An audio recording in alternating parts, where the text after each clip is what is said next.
مرد 31 و جوان 20 ساله ساکنان نویه ورزاب و واسه به آن ایبدار می شوند که صبح 4 ایون ساعت 5:00 در نزد مغازه صبرینا واقع در محله گپرزه پایتخت به یگان اساس از احسیات افباشی مرد 28 ساله ساکن جماعت دیوت جمتپه نویه رودکی را دشنامهای قبه گفته او را لطوکوب کردند و یکی از آنها برون پای راست جبری دیده 5 ضربه کارد زده است.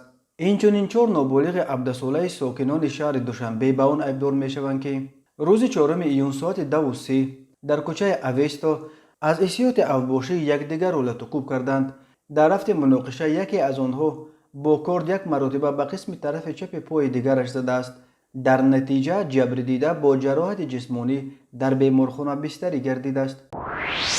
ساکن 20 ساله جماعت جبار رسولوف به آن گمان بر می شود که شب 3 ایون ساعت 23:00 پنهانی وارد خانه ساکن 43 ساله جماعت سامانیان شده از آنجا 4500 سامانی و جواهرات گوناگون طلایی را دزدیده است. ضرر رسانیده شده 15300 سامانی را تشکیل می دهد. 4 ساکن جماعت لاله‌زار نویه دنغره به آن گمان بر می شوند که شب 24 و 25 می تخمیناً ساعت 00:10 پنهانی وارد مغازه مساله ساختمانی واقع در دهه نوربخش متعلق به ساکن 38 ساله جماعت لاله‌زار شده از آنجا به مبلغ 7000 سامانی محصولات گوناگون ساختمانی را دزدیدند. جوانزن 20 ساله در کان بادام به آن متهم می شود که روز 29 اپریل ساعت 9:30 هنگامی در کالج طبی شهر کان بادام قرار داشتنش با راه پنهانی از جزدان جوانزن 21 ساله ساکن جماعت